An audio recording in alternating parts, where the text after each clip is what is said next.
The marked body. The entire contemporary history of the body is the history of its demarcation, the networks of marks and signs that have since covered it, divided it up, annihilated its difference and its radical ambivalence in order to organize it into a structural material for sign exchange, equal to the sphere of objects, to resolve its playful virtuality and its symbolic exchange, not to be confused with sexuality, into sexuality as a determining agency, a phallic agency entirely organized around the fetishization of the phallus as the general equivalent.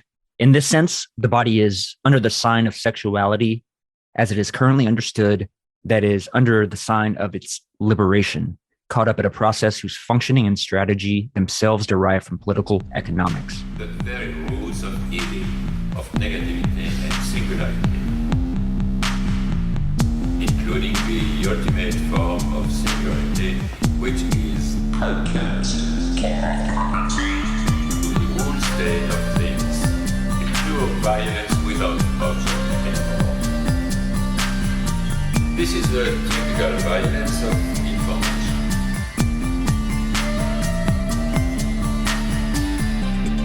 It's violent because what happens there is a murder of the real, the vanishing point of reality. Let's not have a misunderstanding here. Welcome to Machinic Unconscious Happy Hour with Cooper Cherry and Taylor Atkins. As always, we are sponsored by the People's Institute for Revolutionary Semiotics. Before we get started today on Chapter 4 of Symbolic Exchange and Death by Jean Baudrillard, just want to let you guys know we have a Patreon at www.patreon.com/MUHH. Send us $1 a month.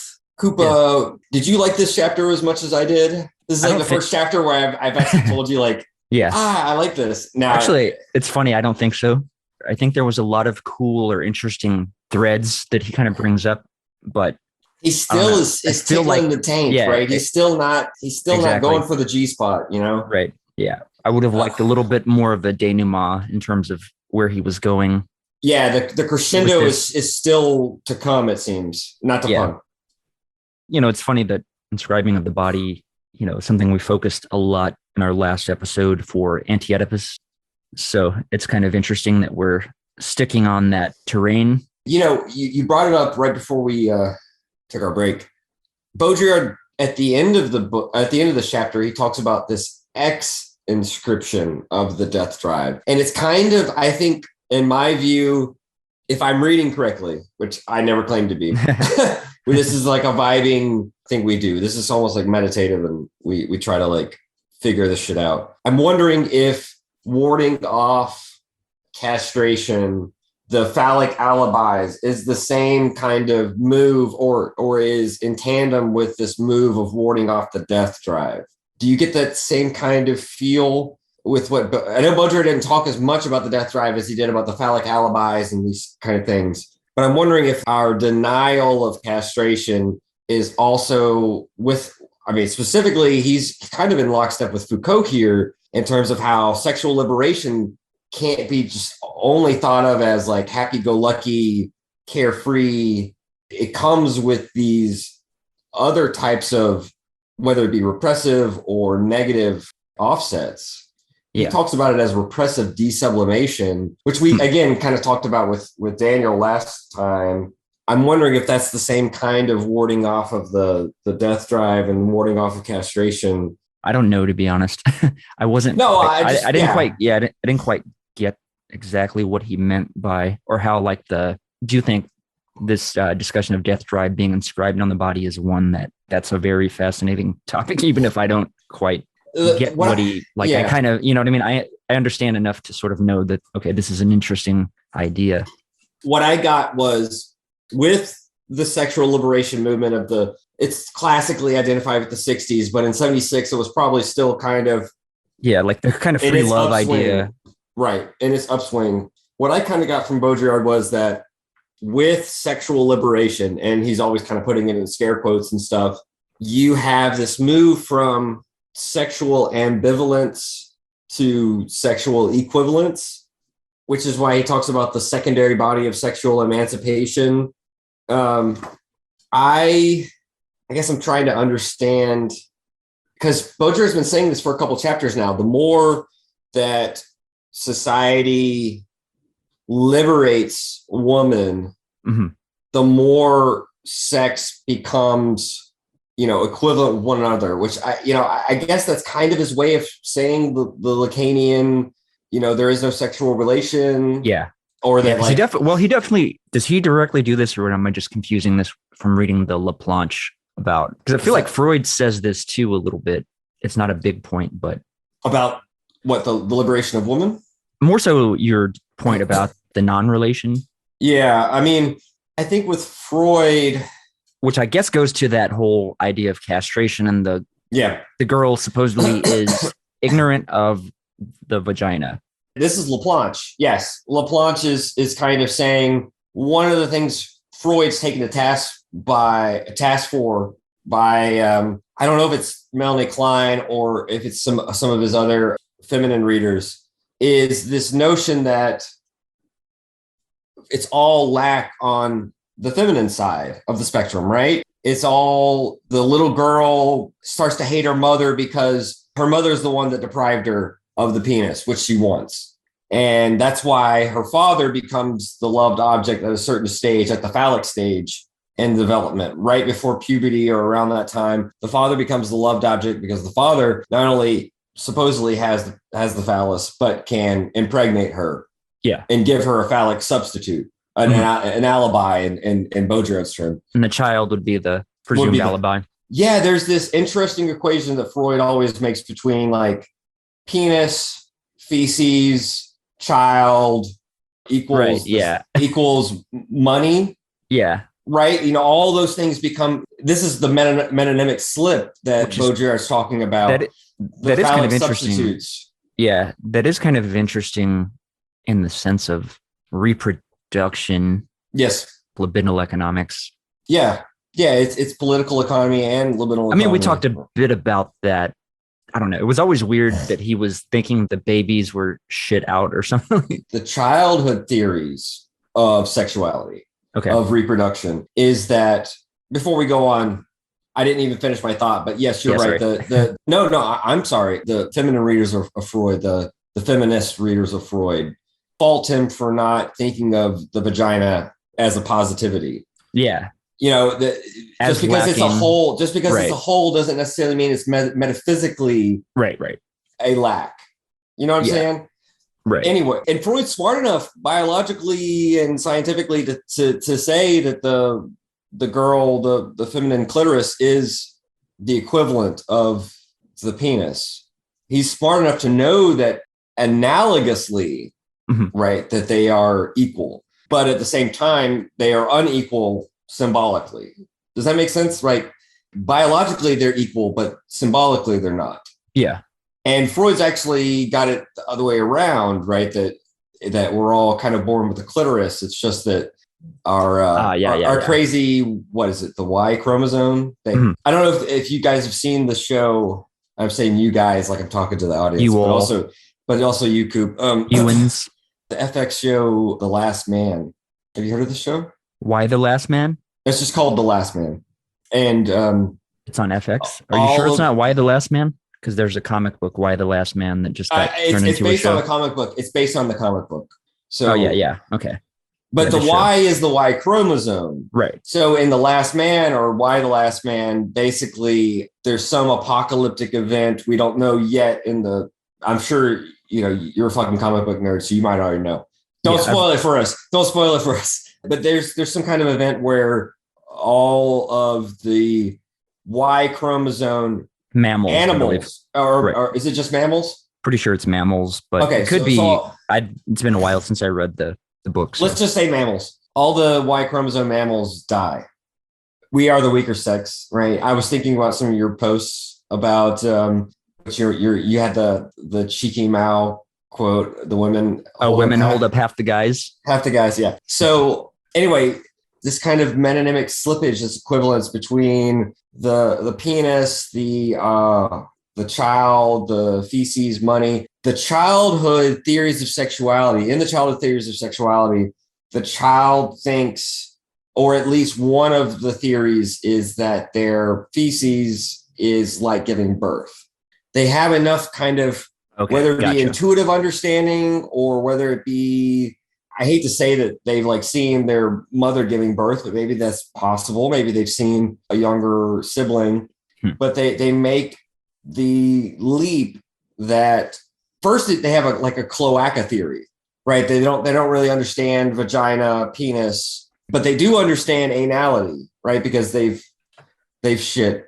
Right. They don't yet understand that the other is marked or unmarked based on the phallus or based on the penis, and I think that kind of information is part of facing castration, is part of the fetishism that the essay itself, right, that Baudrillard is working through.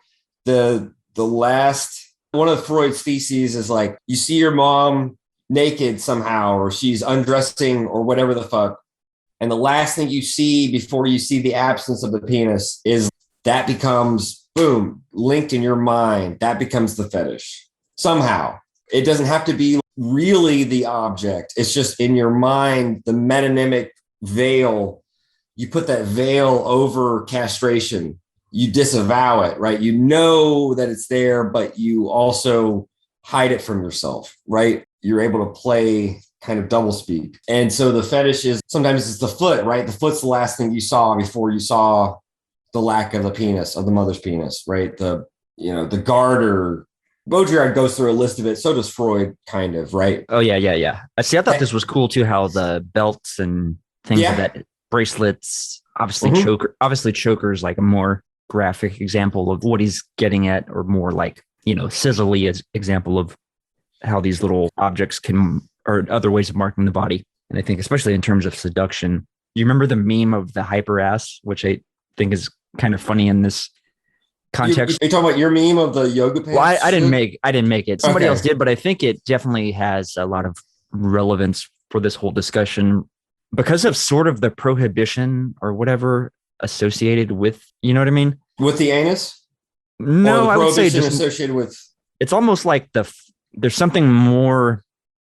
I don't know. It's like the yoga pant or whatever, tights or whatever, is almost more. The intensity of the desire is more than even the naked body. Yeah. Perhaps. It exceeds even the nude body as sex object because of the sort of striptease. Like there is a certain element of striptease to it, right? It's gesturing towards the nudity, but it's not. And it's like the sort of, I guess, symbolic, right, is you have to wear clothes, but this is a way this sort of messes with that whole thing, right? You're covering over the kind of the hyper parts that you're talking about, but you also emphasize them at the same time. Exactly. Yeah. It's a double move, right?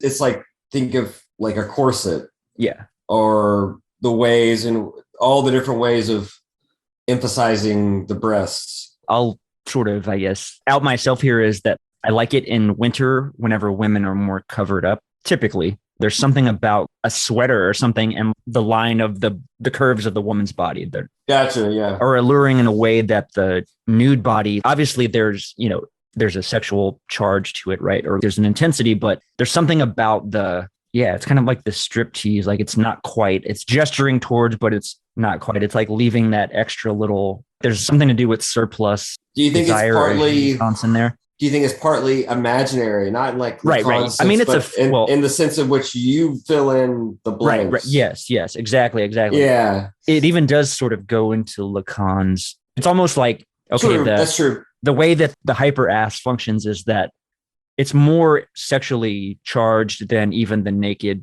body. I think that makes sense. Bill Hicks, because of the separation between the sort of Caesarean bar kind of crap that Baudrillard and Lacan get into, right? If what is beneath the bar is hidden, quote unquote, that's for us to imagine and interpret. Right. Yeah, exactly. If what is signified as beneath, then that makes sense. It's even a good example of how desire sort of functions for Lacan, at least for a certain definition of like, right. Your sort of fantasy of the object never quite reaches the actual object. So I think that is maybe a way to think about why yoga pants, tights, etc. are so. I don't know if you have this response to them. Well, I think this is very like Heideggerian Lacan because it's to me, it's more about the veiling and the unveiling, right, of truth in the sense of aletheia is about an unveiling. It's about a revealing. I think it's actually, if you take Lacan and everything you said, it's actually not even about lack, right? It's not like there's something lacking. It's actually an abundance. There's something that needs to be unveiled that is productive, as you said, of desire. It's the surplus value. There's something more in what's being hidden in the negation of the nudity than it's not like a lack, right? It's more about veiling and unveiling. It's the plus minus, which Lacan talks about in terms of the symbolic. Freud talks about in terms of the phallus, right? It's the minus isn't even a lack, right? There's something extra there. I mean, that's how Bergson and kind of Heidegger read negation. You know, you go into your car, you turn the key, and the car doesn't start. There's not a lack there. There actually is a surplus, and it forces one to think. Consciousness comes into being at that moment of the expected, the anticipated turning of the block. And so when you say nothing's there or like it's not working, there's actually more there because you have to figure out a problem. Now there's a problem. Now there's a problem to solve. So this is kind of how Bergson talks about negativity, is that like there's actually more there in our common understanding of negativity. There's the thing plus consciousness plus a problem. So there's a lot more there. I think that's the same thing with what you're talking about. There's the surplus in the dress. And I have a good way to take it back to more Baudrillard would be it really, and I think specifically like this kind of meme of the hyper ass is the map exceeds the territory. Yeah, that's interesting. The charge of that sort of more sexual, more sexy than the nudity. Yeah, there's a covering up is more sexy than a nudity. Here in Austin, we have Barton Springs Pool where it's a spring-fed pool. Well, in Austin, you can go topless. You can even do this on 6th Street, but you see this a lot. You go to the pool and there will be like maybe 2 or 3 women that are topless. It's almost like I don't want that. You know what I mean? Because like it puts me in an awkward position of I don't want to stare. I don't even want to necessarily look because I may not be. My modesty. Yeah. I'm not trying to have my desire messed with. Yeah. Unless I want to, so it like. Yeah, that's actually good. That's kind of. I don't want to be reminded of my castration or something. Well, that's one way to put it. Baudrillard also talks about if the striptease were merely about this erotic spectacle and not this autoerotic self-seduction that he's talking about. If it merely were about the other's gaze, then it would go as fast as possible, right? You just boom, you wouldn't tease it. Yeah. There would be no teasing. It would just be, bam, here's my tits, here's my cooch, right? Here's my ass. And this reminds me very much of what Freud says in the 3 essays on sexuality, when he shows that Victorian prudence, that we are all perverts from the start, right? Yeah. He shows that with the infant, polymorphously perverse, but he also shows that in the normal adult when he says, why in Western society do we fetishize kissing?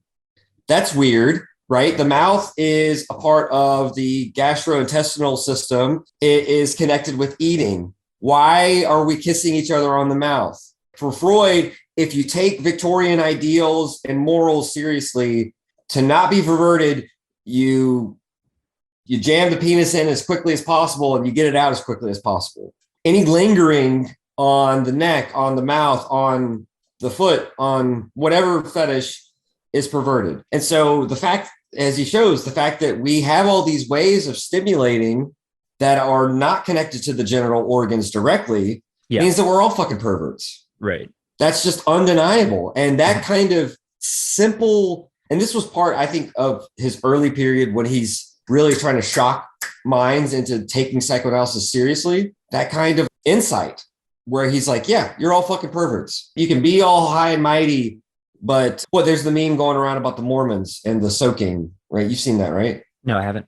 So I just learned this. Dear audience, if you haven't heard about this, soaking is this act whereby Mormon youths, the male inserts the penis, but there's no movement because it's the motion that consciously caused by an ego gets you in trouble. If you just insert the penis and you don't move voluntarily, then you're not violating some kind of laws. And so added to soaking is where you soak your dick in the vagina, you don't move, and then like you're on a bunk bed and somebody else bounces the bed to cause an external movement.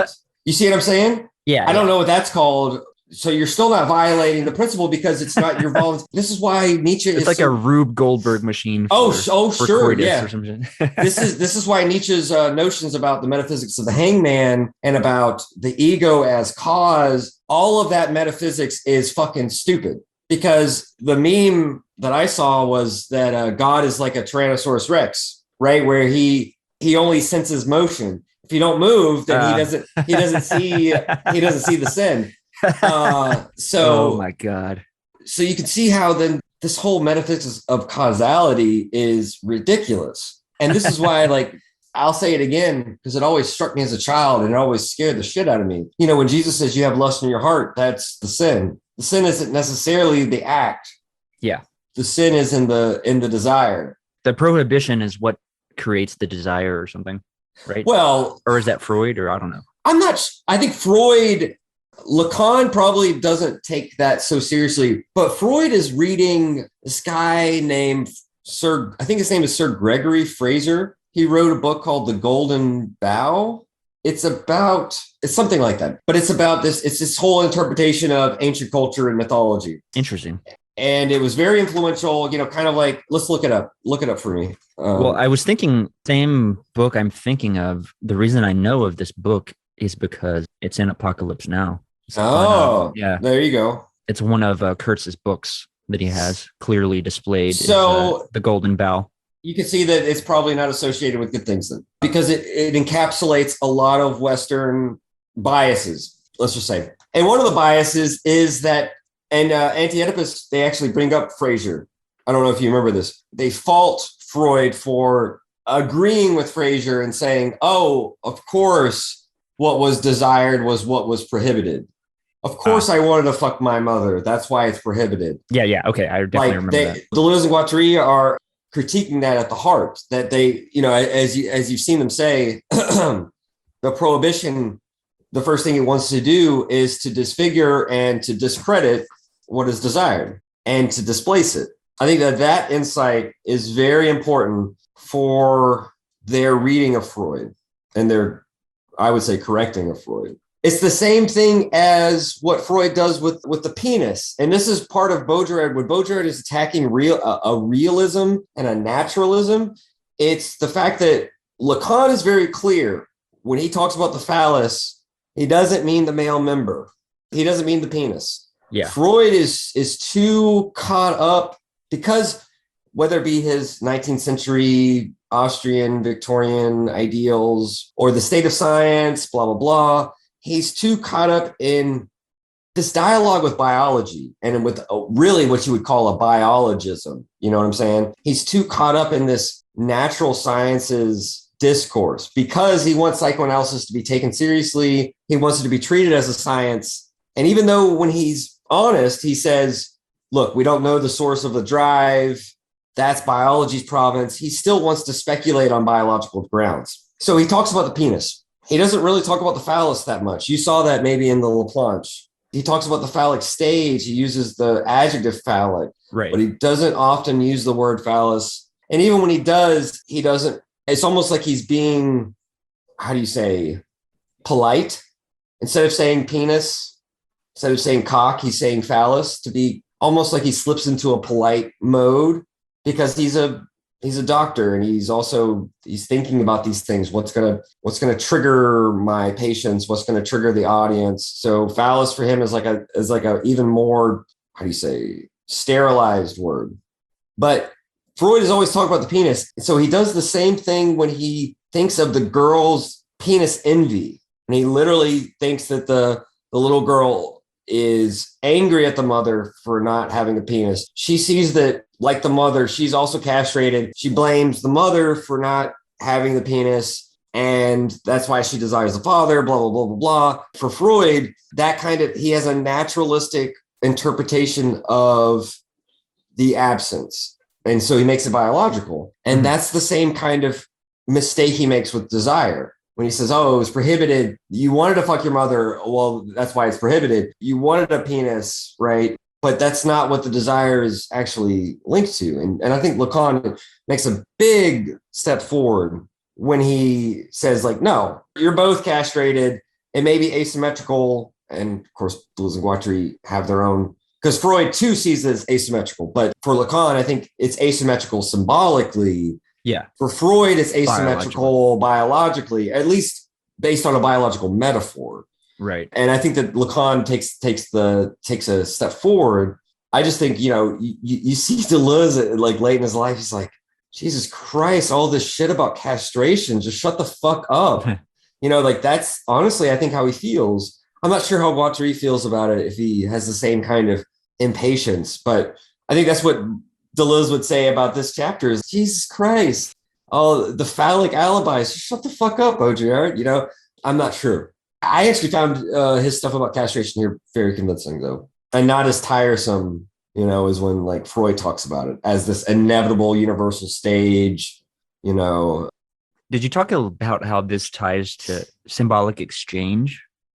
Well, fucking Baudrillard didn't really talk about how he did, but he throws it in there, right? This is why this chapter is not a denouement, right? This is not a crescendo. Right. Yeah. It's like a middle chapter or something. The only way that I understand it is somehow the body, it's gone from this overt repression to this liberation, which is what he calls a repressive desublimation. Yeah. Right? It's like, okay, you can use your body and enjoy. It's an ethics of enjoyment. And I think super egoic injunction. Yeah, that's right. This is why he's very close to Lacan here, where he's which is like a tyrannical desire. Yes.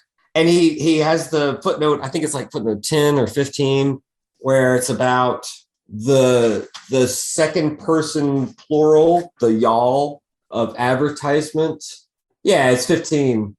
It is the super egoic injunction, enjoy, enjoy Coke, right. Whatever. So it's not a liberation, it's a simulated liberation, because on the reverse, like it's sort of like at the level of consciousness, right? It's operating on this mode of liberated flows. But on the converse, it's very, at least in the kind of Baudrillardian sense, it's coded in the sense that you must, in this binary logic of, but I don't know exactly how to tie that to symbolic exchange. Well, I do think it's kind of cool that the binary coding and the possession of the phallus and castration, like the 1 and the 0, the possession, the non-possession, etc., and how that involves itself with code. It's not, and it's still a bit opaque, I think. With Baudrillard, why I'm not convinced he really did the legwork in linking this all to symbolic exchange. What he wants to say is he always seems to be wanting to say, we've moved from this mode of ambivalence of signs to equivalence of signs. Haha, that's very much like exchange value and political economy, the abstract equivalence of money. And what I like about Lyotard is that with Lyotard, you never get the sense where you never question that he's thinking, we have to go back. We have to reverse things. You never feel that with Lyotard. Yeah. With Baudrillard, I always have this itch where it's like, I love the critique of sexual liberation. Yeah, you're very much in line with what Foucault's talking about in the History of Sexuality, Volume 1. I feel you on this. Are you trying to go back? Do you want to go back? Do you even have the pretense to think we can go back? I feel that's what I feel with Baudrillard, and I don't even know I don't think it's a nostalgia. We always talk about this. We have to do it once an episode. I wonder if it is more, if he's like Lyotard and he's like, okay, we have to go further. The only way out is through. But with Baudrillard, it feels like he's got something of the, I don't know if it's the penitent or the self-flagellating, monk. I'm not sure what Baudrillard is trying to say, or what his vibe feels like. We have to go further, but we are cursed.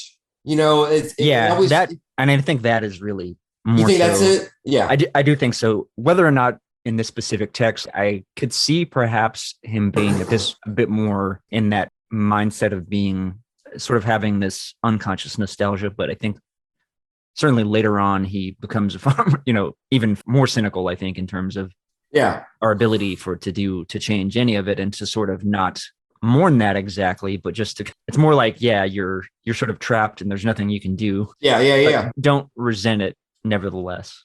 That's the thing that I think that I sense. And I'm trying to be charitable. Which that So- kind of goes to the Nietzsche, right? Was it Twilight of the Idols, where it's something about mourning the loss of the real world, Yeah. Yeah. That there's or like you can only something about when I don't know. You talked about this about criticizing the world while being in it, criticizing life. Right? Yeah, like when you ascribe a value to life, that's for Nietzsche a red flag. You obviously can't judge it after you're dead, when you're outside of life, as he says. But when you're within life, you can't judge it for other reasons. Mhm. You're already biased. Your valuation of life is itself a symptom of a certain type of life. Right. Does that make sense? Yeah. So I think that's kind of what when I read Baudrillard, I get my psychologist in Nietzsche's sense, right? My symptomatologist kind of comes to the fore and is like, what kind of valuations is Baudrillard giving us? And I think he does all these, he's doing this striptease himself in this text. And it's very seductive. And it's like, obviously you're trying to seduce yourself. Obviously you're trying to become your own phallic alibi. I don't think he's a neo-reactionary where he thinks sexual liberation bad, let's repress women, let's, less freedom is good. I don't think he's saying that. I don't either. I think he's more so critiquing, he's making a Yeah. sort of point towards the illusory, the simulated liberty of the decoded flow almost. Like the decoded sexuality still has its own negation or something, or sublimation. It's sort of a trick. It's like a, no, which I you're guess onto would it. still go back to that critique that you just mentioned relative to Twilight of the Idols. Well, it's this it's kind of a thirst for annihilation vibe, but Right. Yeah. but it seems like he's giving us the annihilation and warning us against the thirst. Yeah. Right. It is this kind of pull out method. You know what I'm saying? Like it is this kind of edging on the void, and he wants us to look in, but he doesn't want us to like jump in. I don't know. This is what you wanted. You wanted wokeness. Look at what happens, right? Oh, Look at what happens when everybody's woke, when everybody's sexually liberated. Like for him, all we're doing is the symbolic exchange, the ambivalence of the signs as they become more and more equivalent amongst themselves. Ooh. I think he's wanting us to like face that. Yeah. Ooh, that's good. And that's why he analyzes again the striptease as this self-seduction, where it is precisely as you said, it's the viewer's castration, but it's also the dancer's own hypnotic self-seduction, it's a self-hypnosis that she herself is castrated, but she can for a moment, if she's good enough, mimic the phallus. Yeah. She can, right. She can mime, whether it be having the phallus or performing the phallus, and thereby not only delude us, but also delude herself in being self-sufficient, being phallic, etc. All that this is why I think the notion of phallic alibi in Baudrillard, I felt like, in this text, I feel like he says the word alibi a lot, but he really doesn't. Yeah. But this notion of a phallic alibi is very like key. I think it's a key concept that all of his concepts, he doesn't spend enough time. He's not going to do what I want him to do. He's not going to be like phallic alibi. This is what this means. Even when he gives us these definitions, you know what I mean? Like even when he's primary narcissism, secondary narcissism, tertiary, his definitions are bullshit. They're not, I don't take them seriously. I think even then, especially then, maybe even most then, is he trying to seduce us and kind of trick us into... Could be, yeah. That would be consistent with his character, I think. Yeah, because I don't think he follows a logic necessarily. And I think he would say, I can't follow a logic. I'm following the logic of capitalism. I'm following the logic of, political economy of equivalence. Everything is, what's the word? When we are equivocal, all that means is we're lying, right? When we're equivocal, we're just we're bullshitting. Yeah. That's all equivocating means, right? Everything equals everything else. So this is why I don't think Derrida says this, but he might as well. This is why if you want to understand postmodernism, and I'm now ascribing postmodernism to Baudrillard, Pache Baudrillard, sorry, I mean it in the broadest sense, because there's obviously several postmodernisms. There's postmodernism in art and literature, not even really in philosophy, but more so in like the linguistic contamination of philosophy. Semio-capital. Yeah, or semiurgy, as he calls it, right? To understand postmodernism, I think you have to go back to the pre-Socratics. You have to go back to the sophists, not necessarily just the pre-Socratics, but the sophists. Interesting. You have to go back. I think Badiou maybe he oversimplifies things, but he's very clear when he's like, the philosopher and the sophist are the same thing, and that mirror image is what the philosopher can't stand. Yeah. The philosopher is the one who takes a stand and wagers on truth, whereas the sophist is trying to teach you how to, I mean, some of the sophists are just trying to teach you how to win an argument, how to win like a legal battle and make the weaker argument strong. And that's what Socrates, for example, can't stand. This is why Badiou and Socrates are like interesting. simpatico. It can't stand that the weaker argument can be made the stronger.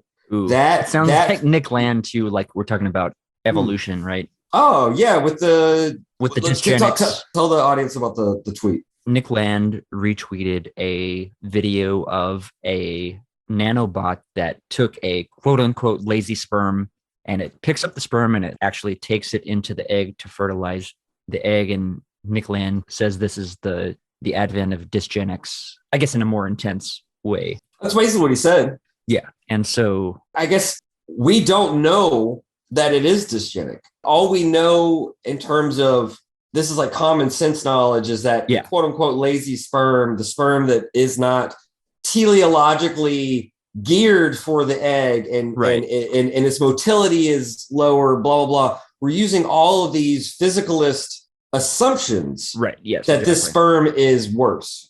Yeah. That's why it's dysgenic. Yeah, exactly. Anyway, go ahead. Well, I think just that underscores this whole idea of, or this attachment to strength and power as the primary tools for fitness, evolution, or fitness to the milieu, right? But it's not, even if you're not looking at it in that sense, I always think about it this relative to disability politics.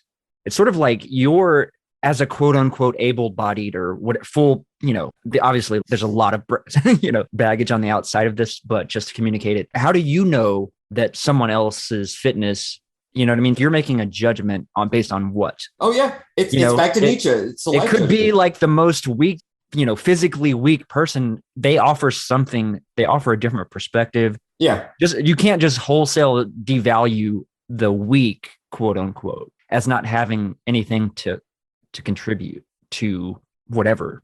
That kind of, you're right. It's an ableism, but it's a weird ableism projected onto the level of the molecular and on the sperm. Yeah, exactly. I mean, there's obviously a reason why you look at sperm counts in terms of like seminal fluid. You talk about it's a fucking crowd of sperm. Yeah. It's a pack, right? It's a whole, I mean, like Deleuze and Guattari and 1,000 Plateaus are great on this notion of the swarm, on the hive, on the pack. So it seems meaningless to pinpoint weakness or to make a valuation on one spermatozoid. Right. Which is only half. That seems completely meaningless. Yeah. And as you said, it's only half. Who knows? I mean, like already, as we said with The Last Man, the Y chromosome is already the weaker, sex, right? I mean, in terms of, and if we want to stick to biology, there are biological ways in which this is true. They make better snipers because they have better hand-eye coordination. They have better eyesight. They have higher pain tolerance. And that's because they're biologically equipped to have children, right? It's just that culturally... Right, yeah, exactly. And the symbolic. Statistically, culturally, the feminine are... This gets us to Baudrillard and like the question of the political economy of the sign, right? Because in terms of the level of the sign, females statistically in the West are still kind of programmed to be, you could say, nurturing mother, to be nurturing mother, or to be the beautiful doll. Mm-hmm. I love the example of I don't know if you saw this footnote where he quotes this little girl. She's given a doll, and the doll is manufactured to be able to pee. Mm-hmm. And the doll's like, my little sister can pee. Can you give me a real doll? And I love that. I think that's very... It gets us back to this question, like on the biological level, and this is, I think, why Nick Land is it's just more boomerism when Right. he's calling this one sperm Dysgenic, yeah. I mean, I would even say that the scientific implementation of this is, I would question that, and I see why he's doing it, but what he extrapolates from it and where he wants to, put it within this worldview of, this kind of this quasi-Nietzschean worldview of how the weak beat the strong. It's only quasi-Nietzschean because for Nietzsche, that dialectic already is itself inherently interesting to him. Mm-hmm. And why the weak beat the strong, because they need to be clever, right?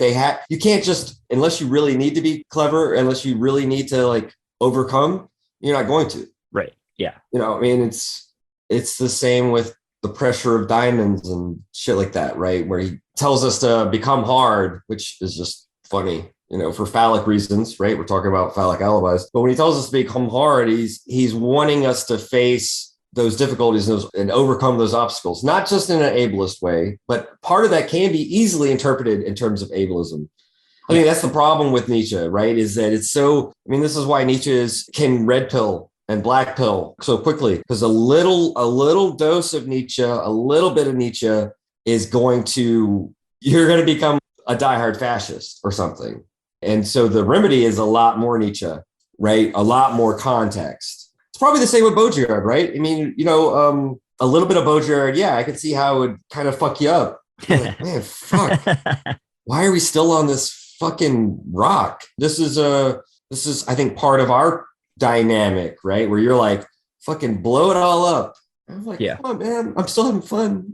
Maybe tomorrow I'll just keep buying like one more day off of you.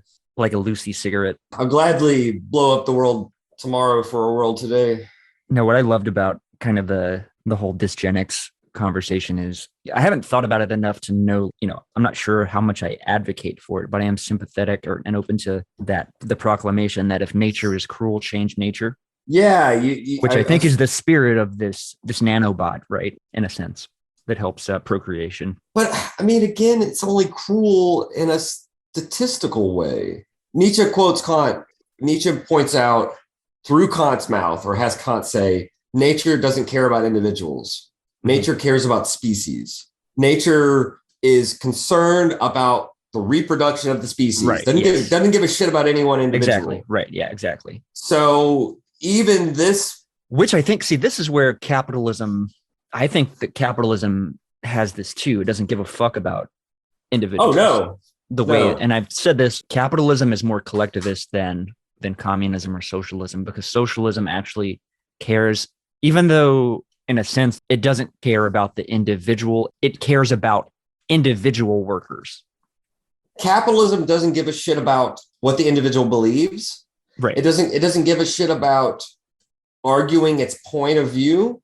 Mm-hmm. Now, obviously, there are people that on the right wing who are going to spout whatever reactionary ideological regimes points that they're under. Mm-hmm. And we have those in capitalism. That's not what I'm really saying. What I'm saying is like capitalism doesn't try to say, this is what Lyotard says. Capitalism doesn't say, here's why I am powerful, why I'm still in charge. Capitalism doesn't care about making these arguments that it very well could. Would that be sort of in the way that the Sovereign does for Foucault? Through the whole torturous element of what the regime does to the body of the one who transgresses the law of the sovereign, right? It has to make a spectacle of this. No, I like that. This is Foucault like reading Hobbes or someone like that, right? Well, just going back to that whole, the famous opening. Was it History of Madness or? Well, I remember the Foucault book, but Madness and Civilization is we all know version of it. The famous Foucault, like one of the books that opens up with the discussion of the torture of the individual, right? That's Discipline and Punish. Okay, Discipline and Punish, yeah. Yeah. But I know what you're talking about with the quartering and all the ideological justifications for capitalism isn't worried about making that type of oppressive institution, which goes to that idea of sort of false liberation or the memed liberation of free love or whatever. Yeah. This is good. This is connecting it back. Yeah, you're right. Capitalism doesn't find sexual liberation to be a threat. Right. Exactly. As Baudrillard, it's decoding the flows. Right. For Baudrillard, it's it's actually like implementing the code, right? Yeah. Because it's because it's moving further along the logic of equivalence, right? Yes. This kind of structural law of political economy is now becoming enmeshed in libidinal economy. And so for capitalism, that only can signify a positive. And this is why I think when I said Baudrillard is very close to Foucault here, when he's warning about sexual liberation as being emancipatory, right? You're emancipating the body, but really you're just instilling this new ethics of pleasure and desire, which is everything capitalism wants. Exactly. I think that this is why Deleuze and Guattari, when they talk about the revolutionary machine and the analytic machine and the art machine all kind of working in tandem, you haven't heard a word in 200, we've read 150 pages now, 180, trying to remember. You haven't heard a single word about them saying like more pleasure, more desire, more sex. Right. None of that shit. They could have easily been saying that in 72. They should have been saying that in 72. If they wanted to be woke, they wanted to be like. What about Reich in the relationship to this? Because wasn't he sort of a proponent of a sort of, at least, and I'm just talking because I haven't read Reich, but I feel like tangentially, at least it's fallen, that he sort of had a role in the, I guess, popularizing the notion of free love in America. Yeah, this is Tom McGowan's really good on this in his in the opening. That's probably where I read it then. Yeah. I just forgot. In the opening of the book that we didn't really discuss with him. Sorry, Todd. Capitalism and desire. We kind of discussed it, but around it, Right. Yeah. That's how I justify it. Hopefully if you're listening, Todd, we love you. Todd McGowan makes this very good point about how the Frankfurt School and with Reich, and he apportioned some of this critique to Deleuze and Guattari, although I would disagree with him on that point. But with Reich, it's about how, and he sounds very Baudrillard pilled here, when he's like, Reich is kind of saying, what if we lifted some of the repressions from the system, from the libidinal system, for example, sexual liberation. This is where Deleuze and Guattari sometimes, when they start to speak about a less repressive regime, etc., I kind of feel like I always remind myself of what Tom McGowan is saying, right? Is how capitalism, he basically says, he doesn't say this, but he basically says capitalism doesn't give a shit about more or less repression. That's a false battle. Yeah. Whatever will propagate the flows. I think that when Deleuze and Guattari talk about less repression, and they say that, they actually do use that phrase a few times in Anti-Oedipus. I don't think they're talking about the same regime as Todd is. When Todd is criticizing the free love stuff, like with Reich, and about less repression, he's attacking that on the grounds of capitalism. I think when Deleuze and Guattari are talking about less repression, I don't think they're only talking about capitalism. I think they're also concerned with schizophrenia. Yeah. I mean, literally, they're also concerned with whether it be the disabled body or the institutionalized body, the penitentiary body. Mm-hmm. I think that this is where they are very aligned with Foucault, because Foucault too is wary, just like Baudrillard here. He's wary of this kind of myth of, well, if we just have more, lift all the repression. Yeah, if we just lift repressions a little bit and let the libidos flow, it's not so simple. And it's not just accelerate the process of, well, that's a different, but I mean, there is a sort of accelerationary element to the removal of repression, right? Or you could hear the word kind of like unleashing the flows of desire, right? There's a sort of similar thing going on, I think. I think that what Baudrillard does shows very well in this chapter is desublimation, which is kind of what Reich is talking about, and what Deleuze and Guattari themselves even they call into question the whole notion of sublimation and desublimation. Because sublimation for Freud is how we get along with everybody else in society. We sublimate our sexual desires and we get with the program. This is why he says humanity has produced like great works of art. How even like language and culture comes about is we desublimate. We're not fucking each other on the sidewalk every 5 seconds, right? Which is part of your thing about sweaters. Desublimation, though, it does refer to kind of the sexual liberation stuff, right? Where we disinhibit, we lift some of the repressions on sexuality, and God knows that they needed to be. I mean, right? We understand, but at the same time, they're also are probably good reasons for why there are some strictures and circumspections about sexuality, especially still when we're living in an age where abstinence is still one of the fucking keywords for sexual reproduction. We still live in this world. I mean, you live in Texas. I don't have to say anything about that, right? We still live in this world where people are punished for their sexuality. So it's probably a good thing that we haven't desublimated fully. It wouldn't be possible, right, in the medical regime we're under. Anyway, my point being is what Baudrillard uses, the notion of repressive desublimation. It sounds counterintuitive and contradictory, but it works into this logic that we're talking about. You lift the repressions on sexual desire, so everybody gets to desire more freely, more pleasure, more sex, more whatever, and that feeds into capitalism, right? That feeds into this notion of a consumer society where we are... I mentioned the last Anti-Oedipus episode about dating apps, right? I mean, that's an expression of this binary logic, the flattening out of this into market exchange. Left, right, sexuality. Swipe. Yeah, exactly. The binary of that. Yeah, and I think that that's what Todd McGowan was getting at a little bit with critiquing the Frankfurt School and Reich and et cetera, is this notion that on capitalism's field, less repression is seemingly, now there may be like a curve and an asymptote, but seemingly less repression is a good thing. Right. Specifically when we're talking, let desire go and do what it does. Did you have any more that you wanted to discuss on this sort of train?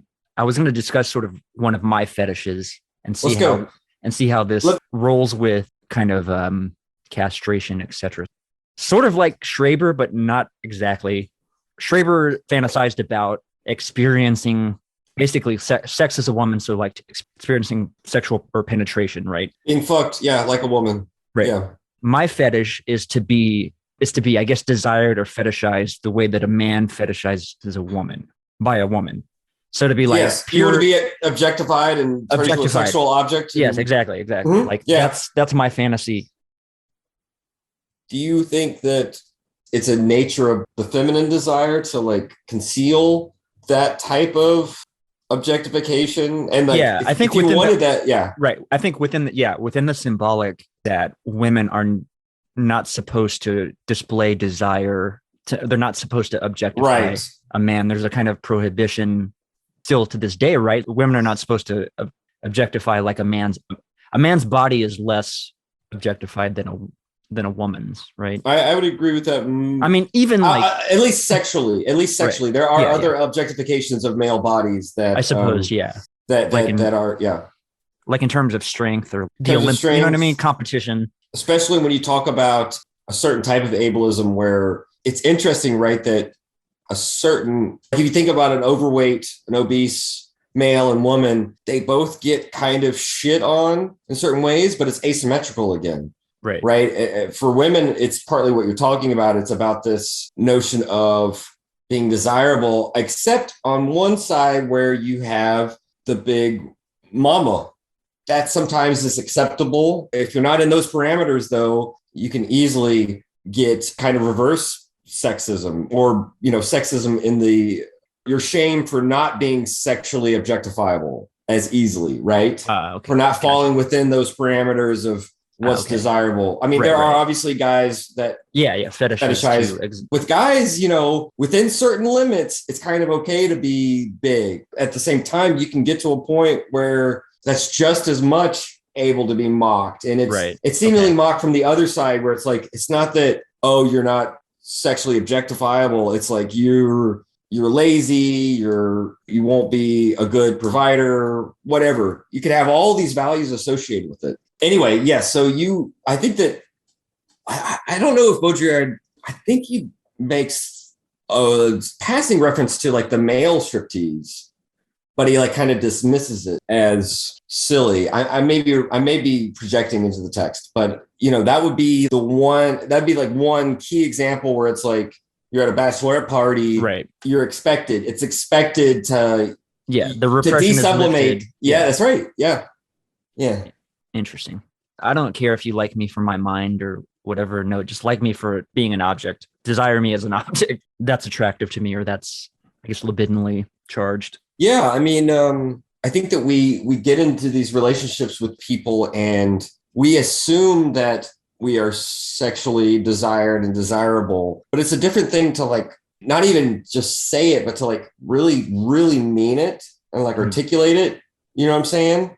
Like when you actually feel desired, when you believe it, when you feel it from the other person. I think that's so important. It's so important to like share that when we have those moments. Right. And a lot of times we don't, because we're kind of socially programmed to think that kind of, I don't know if it's that kind of intimacy or that kind of honesty is embarrassing, or maybe you try not to articulate it because now you're out of the moment. You're trying to like crystallize that feeling. Mm-hmm. And by articulating it, saying it, you've just ruined that sexual attraction in that moment, right? I mean, if Baudrillard is getting a fucking lap dance and he's writing about the striptease at the moment he's getting the lap dance, that's like his own way of denying castration, right? That's his own way of not being present in the moment with his head in the girl's tits.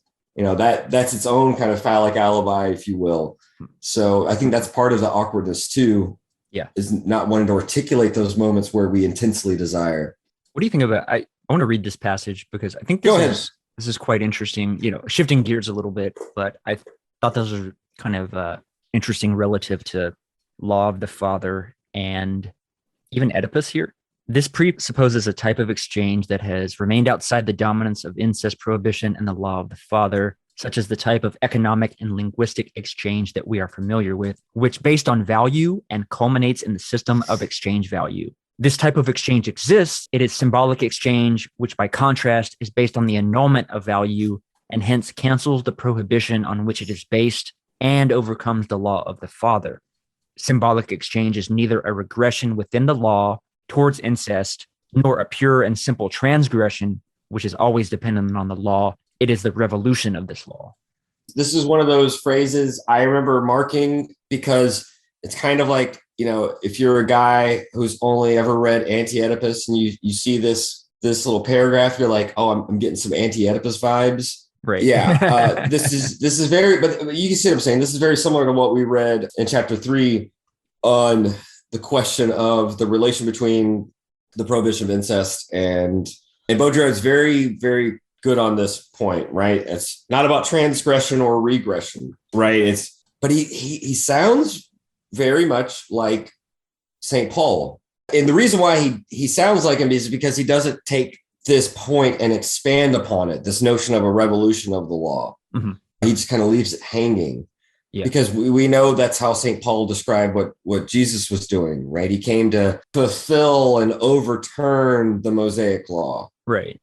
So I do like this notion of symbolic exchange here. I just need to suss out what he means by annulling value. What does that mean, do you think?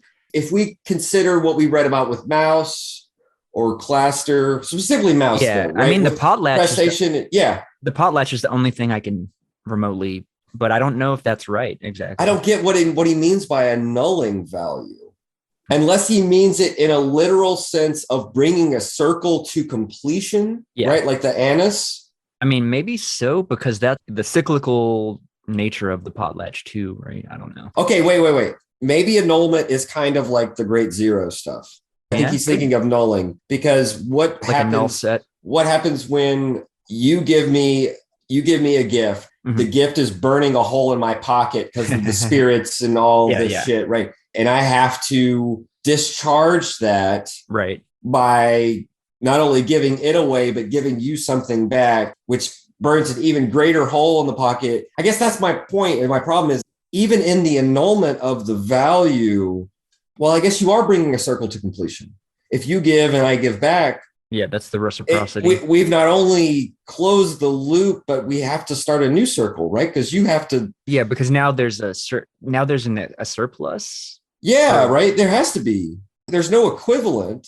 I think that's the ambivalence of symbolic exchange. Why did you give to me in the first place? Because you already felt a surplus of giving. Right. And so I have to give back to you, but I give back to you in a way that you can't hold on to that gift forever. Mm-hmm. Right. You have to keep the cycle necessarily, and this is why Mauss himself, but also Nietzsche and Deleuze-Guattari, with jubilees and with these other forms of debt cancellation that, or even the smaller markets of limited barter. At some point, though, the circles do have to reset. Yeah. So maybe that's the annulment of value, is the whole cycle, not just the one gift. How does the sort of the types of potlatch that are destructive, where they destroy the gifts or they destroy the surplus, they kill the slaves, they destroy the metals.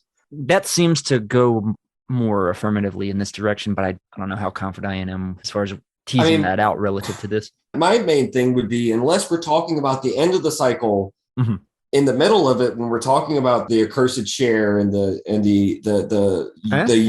useless expenditure, you're not annulling value. You're actually accruing it elsewhere. You are accruing like symbolic value, prestige, etc. So really, you're talking about a transubstantiation of value. That's the revolution of value, right? Maybe that's it. Yeah, and Baudrillard keeps kind of saying, like, we need to get back this symbolic exchange aspect. And maybe that's why he feels nostalgic. There's an inequality, or there's a disjunction with the gifts. Yeah. Or not a disjunction, but the fact that my gift has to include interest back to you does something. You give back to me that pays me back with interest. Pays me back. It's not even the right word, right? Yeah. Different type of value. It's not the surplus value of capital. Right. Yeah, exactly. Symbolic value. It's only analogous to that, but it's not the same. But yeah, you're right. Okay, this notion of, it always seems like prestige itself demands the interest. Me giving you a next gift, I have to outdo you. Right. It's my honor that demands it. It's not the gift that you gave in itself. It's not even the act. It's my honor within the system. And part of that honor, too, is my recognition of you as... Am I symbolically castrating you through the potlatch, though? I just had that idea. I don't know if that's my old understanding. Wouldn't the gifts themselves be both the denial and the acknowledgement of our own castration? We're trying to provide these phallic alibis with our exchange and our gifts. We're trying to cover up the fact that we're castration, and that's where our honor and our prestige gets pledged. Oh, nice. Okay, I like that. Because Mauss himself says that there's this danger in accepting a gift, and yet what's even worse is to not accept the gift. If you don't accept the gift, boom, you're out of the game. You've proven yourself not to be worthy of gifts. You've proven yourself to be castrated. Mauss himself says there's the danger in accepting the gift, but it's unthinkable not to. Right? It's unthinkable not to accept the gift and then pledge oneself into the future to bring about and tie together the exchange and so to speak, quote unquote, outdo the giver. That kind of thing is why, we can think about ancient rituals of ostracization and things like that, right? Shunning. Shunning, scapegoat. Things like that. That's a good point too. But yeah, who is deemed castrated, right? Not worthy. Now, this is something that this kind of is a larger, way bigger question that I'm been really trying to figure out. Is that said, the system requires, whatever system is going to require that sort of that sacrifice in a sense.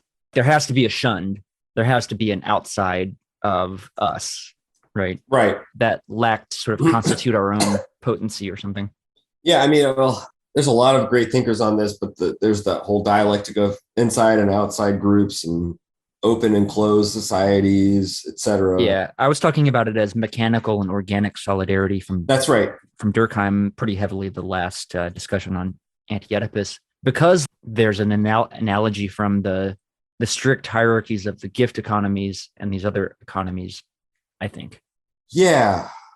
I mean, I guess I would have liked to have seen Baudrillard, if he's going to keep saying we got to go back to the island, you know what I mean? We got to go back to the island of symbolic exchange. He needs to start fucking saying how. I still haven't, I think that's where maybe that's the last chapter. I can't. It's been a while. The last chapter was a bit harder last time I read it. So we'll see. Well, I've read the last few pages of the book because I cheated, where he's talking about this kind of reinvigoration of Marxism and psychoanalysis. I won't say anything about it here, but I'm really looking forward to that because I think he's full of shit. At least on that point, where I don't think, I think just saying that is a cop out and is like a necessary addendum to the fact that Anti-Oedipus at that time in 76 was probably still the fucking hottest thing around in France.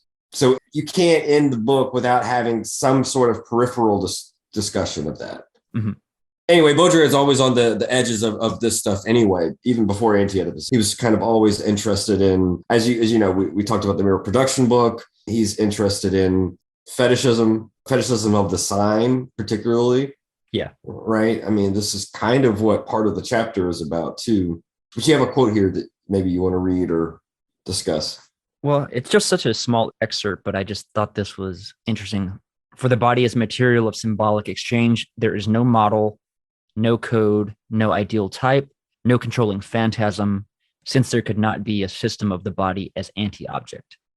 And this is, I guess, I remember this part. Yeah. This is being the feather in the cap of what symbolic exchange offers over commodity exchange. By the way, it drives me fucking crazy that he translates phantasm with the P. Phantasm as phantasm. Oh, okay. Gotcha. Because every case, Baudrillard means it's the word fantasy, right? I know why the French use the word phantasm to translate Freud's German. And it's basically the fact that fantasy seems to be just the thing, whereas phantasm implies the mechanism that produces the thing as well, right? The whole psychical apparatus. Yeah, okay. In English, when we see the word phantasm, we think of a fucking ghost. Yeah.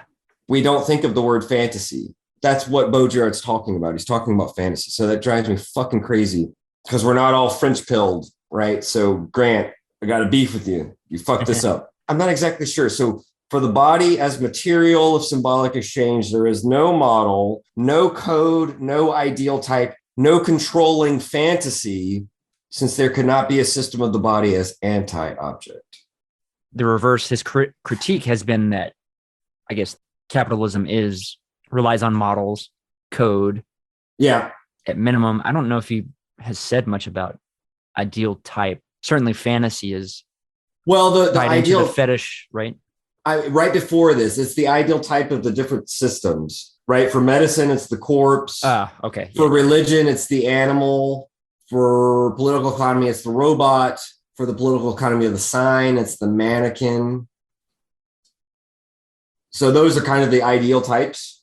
And he seems to be implying for a symbolic exchange, the body would be none of these, at least not ideally, right? Yeah, there's no ideal type. This notion of an anti-object is interesting. System of the body as anti-object. Because he says corpse, animal, machine, and mannequin, these are the negative ideal types of the body. The fantastic, and fantastic here, right? Fantasy. The fantastic redundant reductions under which it is produced and written into successive systems. So it's the negative ideal types of the body.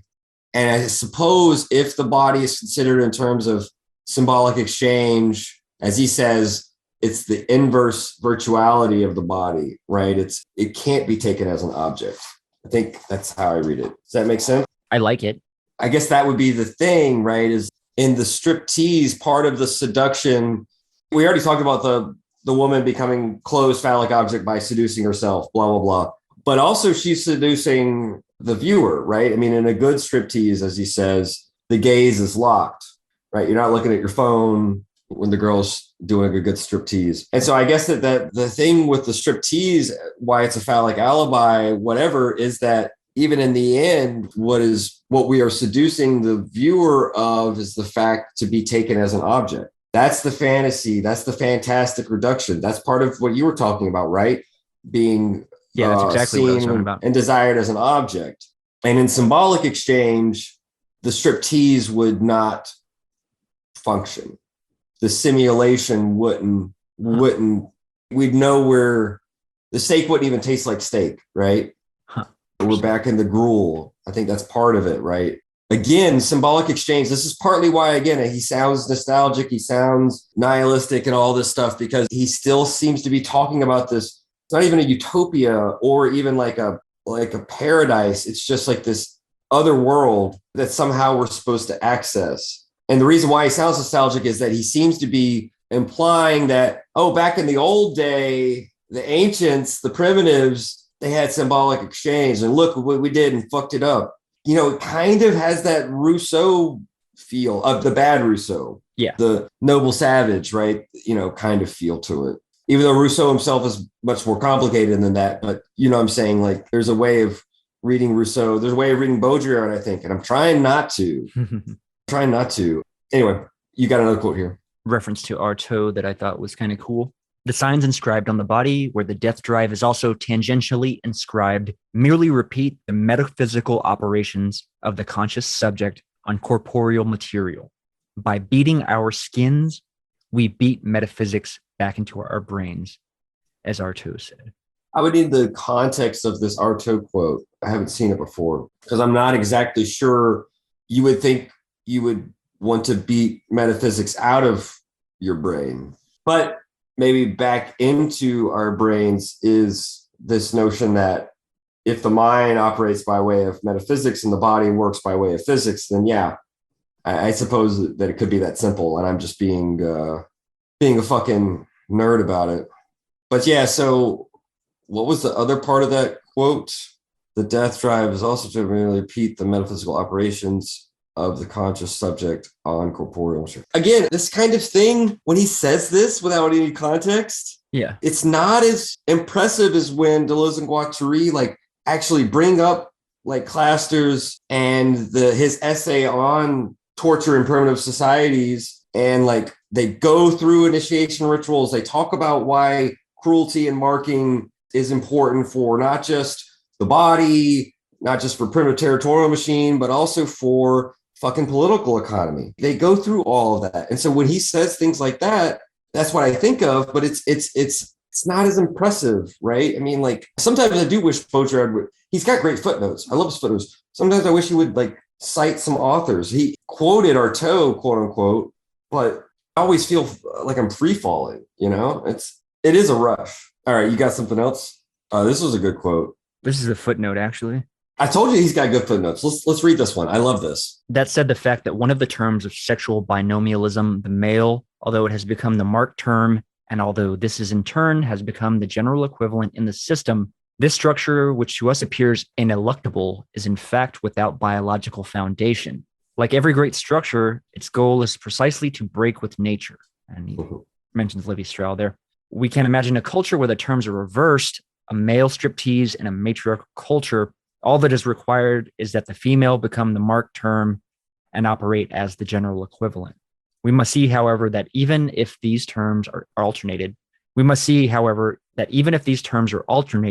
which largely encapsulates women's liberation, the structure remains unchanged, as does the refusal of castration and phallic abstraction. So we can see that the real problem is not whether the system carries within it any possibility for structural alteration, but rather lies in a radical alternative, which puts into question the very abstraction of this political economy of sex, based on making one of the terms a general equivalent and the misrecognition or méconnaissance of castration and the symbolic economy.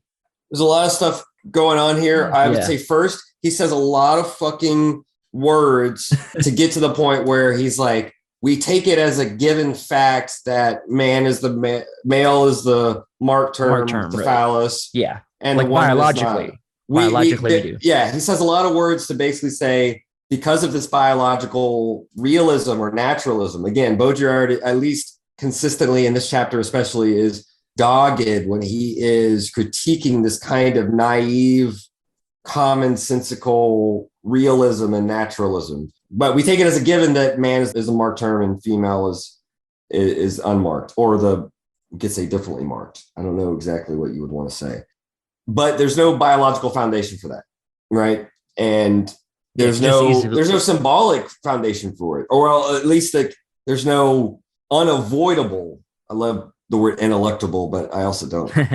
there's no. Yeah, that was a new one for me. There's no unavoidability in it, right? It's not inevitable that things would be this way. Right. Yeah. It's contingent. And this is where, remember when I said to you earlier, I was like, doesn't he mention male striptease for a second? I'd forgotten it was in this footnote. So we can imagine a male striptease. And obviously, even at Baudrillard's time, this just shows maybe he wasn't around he didn't have enough gay friends or something. And in his time, there would have been male strippers, right? So, right. But he's saying that they could become the norm. I think that's what he means. They could become, when we talk about strippers, we still normally, we're kind of programmed to think of women. Exactly, right. And again, that goes to that prohibition for women to objectify the male, at least consciously, which presupposes that the biological is the determination. The woman can't seem to be desiring a man the way that a man is ostensibly presumed to desire a woman. Right. Seemingly. Right. There are obviously exceptions that kind of prove the rule. Yeah.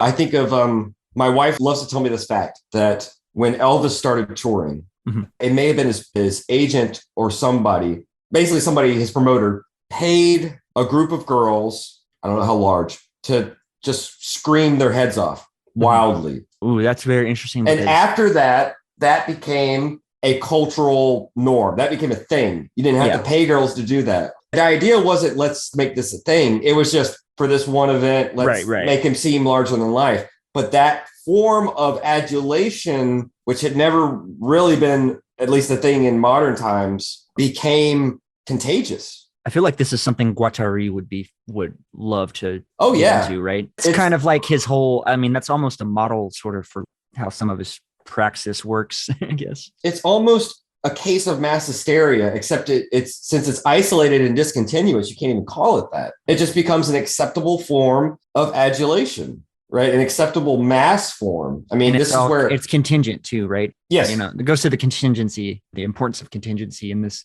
analysis. And for the most part, this was all for males.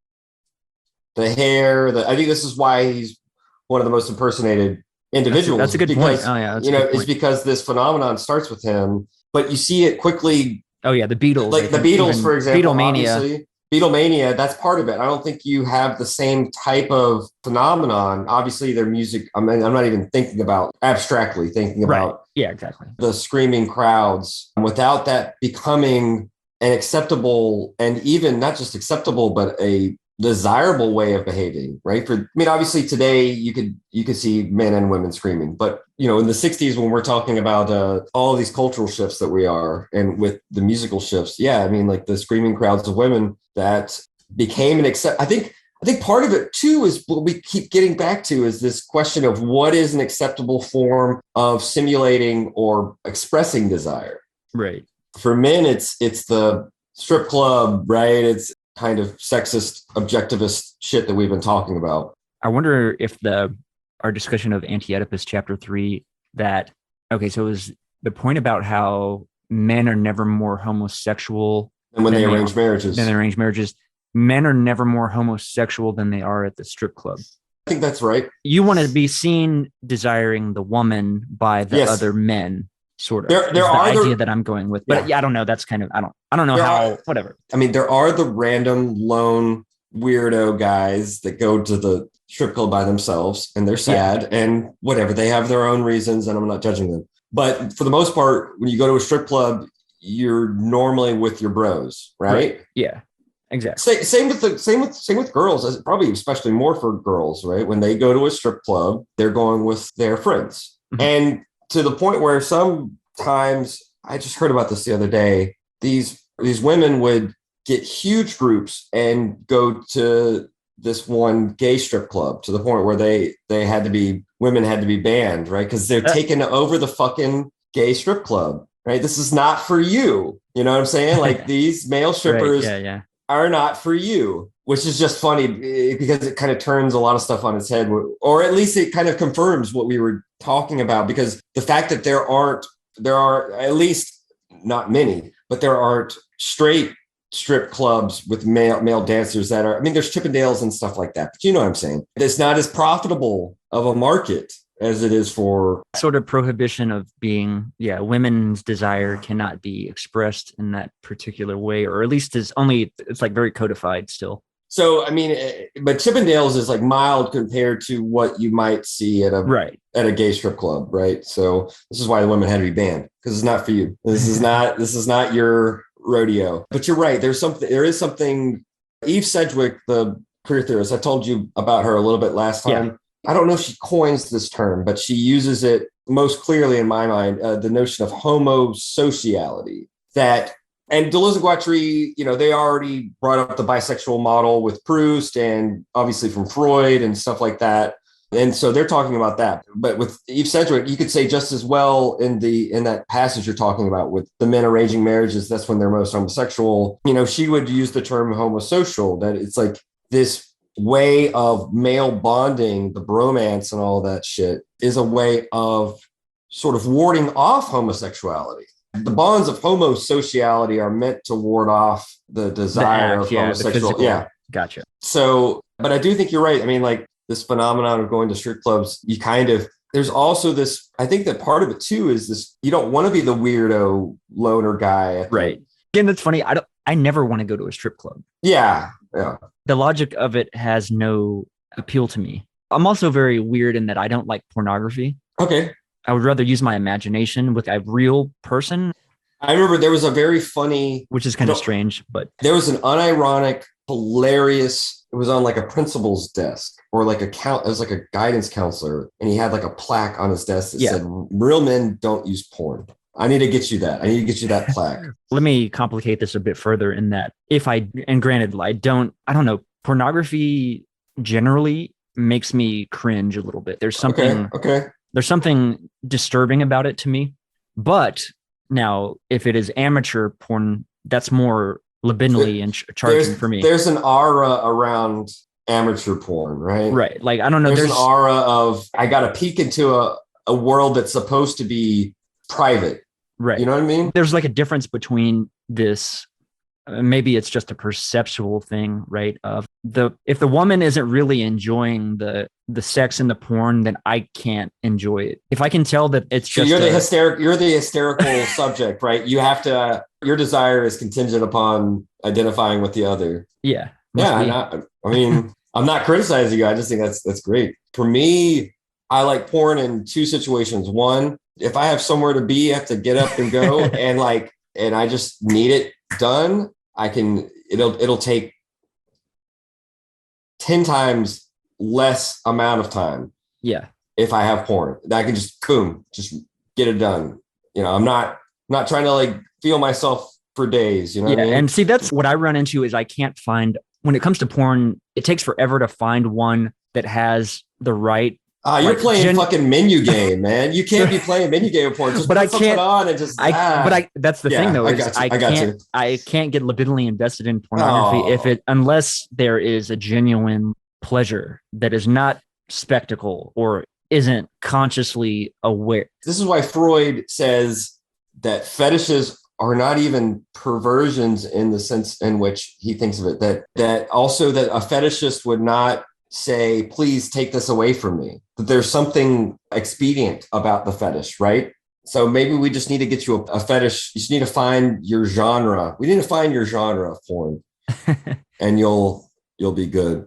I don't know. I think my fetish is to raw dogging it, using the imaginary cap.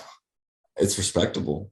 If I'm masturbating, I generally think of an actual person that I'm attracted to, or or like a situation that there's a libidinal appeal for. It's respectable. I think it is. If I will masturbate and like to orgasm with pornography, afterwards I feel it's a negative, almost like that kind of Catholic guilt feeling, but not because I'm not Catholic. But it's that I wonder if it's the post-nut clarity is doom and gloom. I wonder if there's something about even coming from a evangelical background of denying one's. I don't know, but I don't have that negative feeling whenever I masturbate without the aid of pornography. Okay. So it's the porn that's prohibited, right? Yeah. I think for me, a lot of times, which is funny because I want to be objectified, but if I see someone being objectified purely, that's counter to your fantasy. Right. Yeah, exactly. Right. I mean, it's like waves collapsing that are cancel that are mirror image. Yeah, they cancel out. For me, a lot of times I just, especially like early in the morning, I wake up. Oh yeah. It just won't go down. And I'm like, I'm sick of it. I'm tired of it. The body is fucking weird. I'm just tired of it being up. I'm tired of it just begging for attention. So I just, and the porn is just like, I know it'll take just a few minutes. Boom, get it done. Don't think about it. Because that's all I want. I just want it to go away. Just stop being. The other time where I think porn is nice is if you're really going to dedicate some fun time with the significant other and they get some porn that arouses them that will work for both of y'all. Two birds, one stone, and that gets her enticed. I mean, that's when I'll actually have porn like on for an extended period of time, and I'm not just trying to like, go away, because that's really what it's about. A lot of times when I masturbate now, it's mainly just go the fuck away, stop it. Oppressive desire. Yeah, it's my penis thinks like, hey, are we gonna hang out and have fun today? I'm like, shh, go, stop. No. You're gross. So yeah, you have another quote here that might fit in perfectly. I think so. If not to our little diversion there about our own masturbatory habits, I think that's what people tune in for, right? They want to hear. It is kind of funny. I don't like pornography. I really don't. No one's going to judge you for that. No one's going to no one's going to judge you poorly for that. At least some guys might be like, dude, what? But or at least like 12-year-old me is very disappointed in you. I wonder if it even 12-year-old me is like, dude, how this is the best thing. I've got an anecdote for you. I don't know if you remember this, but we talked about, I forget which episode it was, but we were talking about relating the story to seeing a woman's naked body, like in Playboy as a youth, as like 7 or like in that range, and being kind of like, that's gross. Like it's disgusting looking. There's something repulsive about it at that age. And I wonder, 7, 8, no doubt. I agree. You're curious, but it is. Yeah, weird. You're curious, but it's kind of off-putting as far as, because it's kind of, I know consciously I'm supposed to desire this, but, and like there is the prohibition of under 18 or whatever, right? You can't buy it. Yeah, right? You're not supposed to look at porn. At that age, that it's wrong. Yeah. Right. You're not supposed to look at it until you're an adult or whatever. So also the woman's castrated, and that's got to be one of those things, right? You see the castrated woman and you're like, I like it, but I don't. Right. The physical image of the vagina, not very appealing at that age, at least. Yeah. Sex organs they're weird. The genitals are weird. Now that would be a different case, but I'll go and read this passage. No, it's cool, man. As you said, it kind of depends on the context though. Cause like if you're out at the public pool or whatever, and you're just seeing tits and vaginas out in the wild, that is kind of, you're not ready for that shit, right? You're like, come on. Yeah, exactly. It's like I'm trying to mediate my own little libidinal band by I want to maintain a certain control over what I'm allowing to libidinally chart, or like I'm keeping my cards close as far as desire goes. I'm not going to show my cards. I mean, it's the same with like on Twitter, some of my friends have private accounts, and I had to unfollow a few of those private accounts because they just putting up dicks and balls and anuses and sex acts, a lot of cartoons and stuff. And I'm just like, man, come on, man. I'm just scrolling here. Come on. Yeah. Come on. That's another thing is I definitely don't like to see nudity on the timeline, even someone that I find attractive. Oh, totally. Because I don't want to invite the desire. Is that a warding off of castration? Maybe, but it's also a warding off of just, hey, not everybody got time for that all the time, I especially think that since we're in our 30s, full disclosure, a little bit older now, we've had our horny freeze and shit. And when you're younger, when you're a little kid, you're like, oh fuck yeah, porn. When you're our age, it's like, dude, come on, man. I want to seek this out when I'm ready. But if I'm just scrolling, if I'm just mind my own business and got fucking pussy on the timeline and shit like that, like, come on. I'm already producing so much desire on my own that I can't even modulate the desire that I'm producing with my own internal fantasy. So to have additional external fantasies as well is just, it's too much. I can't take it. Then there's a frustration because I don't want any of that shit. I think the problem is you actually need to be castrated, Coop. That's the problem. It's not even about denying castration. So it's like, I need to transition is what you're saying. Yeah. The pillar and the stones, just stimming. Okay. Quote. This looks like a good quote. The erotic privilege of the female body works for women just as much as for men. In fact, a single perverse structure allows for everyone, centered on the denial of castration. It works with the female body as with the imminence of castration. Thus, the logical progression of the system, here once again homologous to political economy, leads to erotic recrudescence of the female body because it best lends itself to to phallic general equivalence, being deprived of a penis. The male body is not subject to the same erotic return, far from it, because it permits neither the fascinating reminder of castration nor the spectacle of constantly overcoming it. It can never really become a smooth, closed, and perfect object since it is stamped with the true mark, the one the general system valorizes, and in consequence is less susceptible to demarcation to this long task of phallic formation. Of course, it is by no means certain that one day it too may be actualized as a phallic variation. We're approaching a new order where there's no erectile advertising nor any erectile nudity. It is at this cost that there can be a controlled transfer. Yeah, this is interesting. This point, again, I don't think he has enough gay friends, but this questionable but interesting point about how the male body, it's too close to the reminder of castration or the lack thereof, right? It's the fact that the female body is far enough away that there is this slow burn, like in the strip tease, of the overcoming and reminder of castration. I think that's interesting. I'm not sure if I agree with it, but I think it's interesting. But his footnote is really good where he says, and this is the footnote about the woman's body and the eminence of castration. If the line of the stocking is more erotic than the shawl covering the eye or the line of the glove on the arm, it is not due to the promiscuity of the genitals. It is simply because castration is played out and denied here at close range, as near as possible, and in the greatest possible eminence. Thus, in Freud, it is the last perceived object, the closest to the discovery of the absence of the penis in women that will become the fetish object. I brought that up earlier, right? About it's that last thing you see that for Freud, it kind of like freezes in your mind and is almost like this protective layer of the fact of castration, right? It's not the promiscuity of the genitals, it's the proximity of the genitals to the stocking that leads it to be fetishized. What do you think about this in context of, have a picture up of what is it, the jilbab? Yeah, we talked about this last chapter, right? Yeah, which would cover all but presumably the eyes. Yeah.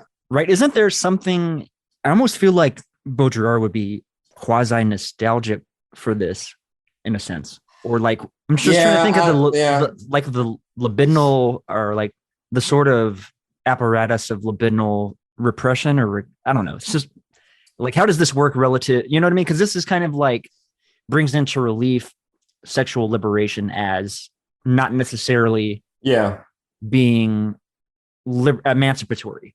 See, I on its own. Yeah. I mean, I would, because I'm a Western white man, I don't want to necessarily say too much about this again. Same. But still, I don't know. It's at least interesting to bring up. Yeah. Baudrillard, I will at least give him the benefit of the doubt and say that what he would find in this would be a kind of valorization of a certain male patriarchal supremacy, whatever. Mm-hmm. And that I think that kind of reactionary move in the other direction, I don't think he would necessarily support. But the question about, if you abstract from the cultural and you merely talk about, which is impossible, obviously, but if you merely talk about this question of the veiling of the body, it reminds me of what William Blake says, right? That prisons were built by stones of law, brothels by bricks of religion. You know what I mean? So it's this thing where it's like seemingly you're warding off the desire by fully clothing the body. Yeah. But at the same time, it seems like you're also like heightening it. Right. It is that kind of edging relation to that prohibition of. Yeah. To give this example. Okay. So, how I was talking about like in the winter, whenever women are wearing sweaters or whatever, right? And there's more is left to the imagination. It's almost the same thing. If you could just see the eyes, and the eyes are particularly alluring, right? That could be even a woman who's not displaying any of her body whatsoever, but just the eyes. Yeah. That would be enough to, if there's something about the eyes that you sort of project a fantasy upon. Sure. Yeah, of course. And the eyes are the locus of the other, right? When we locate another person, another subjectivity, when we get outside of our solipsism, eyes are the gateway to the soul, etc. For me, it's almost like there can be something very alluring or desirable or about the kind of what's underneath. Sure. Yeah. And as you said, it's part of your, part of that imagination that you're right. But now, not to say that I don't find a woman in a bikini or whatever, that can also be, of course. Yeah. not to like dismiss that, because definitely yeah. that's a thing for me too. Right. Even though I sort of will lean towards, it's not always the case. Right. It's the different relations to nudity and semi-nudity that right. Baudrillard's talking about and that you're discussing. I mean, all of that's relevant. The ubiquity of phrases such as almost naked, naked without being naked, as if you were naked, and the tights in which you are more naked than is natural. Yeah, no, that's the hyper ass. Yeah, that's the hyper ass paragraph. It is interesting that I think about my wife. She has very large breasts, and so when she gets a bra, most of the time it's like functional first. But in almost every other case, because it's uncomfortable, obviously, to hide the puppies. In almost every other case, though, in almost every other form of life, I know for her, function is secondary. It's secondary to like cuteness. She's all about everything being cute.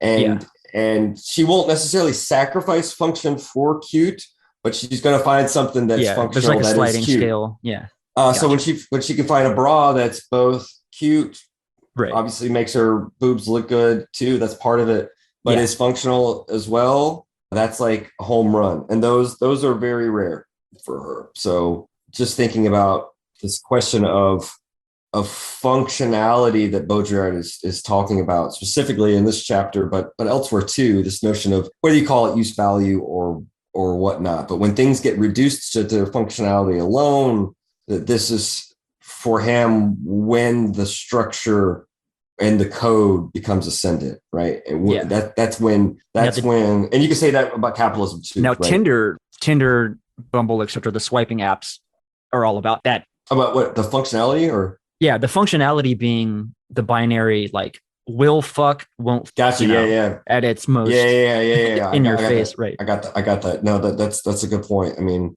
like, it's literally the functionality of the male member, right? Yeah. At least for us males. I mean, yeah, women can swipe left and right too, but that's kind of castration, if you will, or an overcoming it. Yeah. What did you think though about this mention? We may be approaching a new order where there is no erectile advertising nor any erectile nudity. Yeah. Maybe I should look up the rest of that quote. No, I mean, I think it makes sense. Curious what he's talking about. This notion that it's very possible that at some point this play of the woman's body as being the focal point of becoming the phallic alibi and object, and this overcoming of castration, this coming close to the limit yet pushing it off, which is exactly how Deleuze and Guattari themselves talk about capitalism and its own limits, right? It's always coming up against its limits and then like extending them and pushing them back. Right. And it's the same thing with that.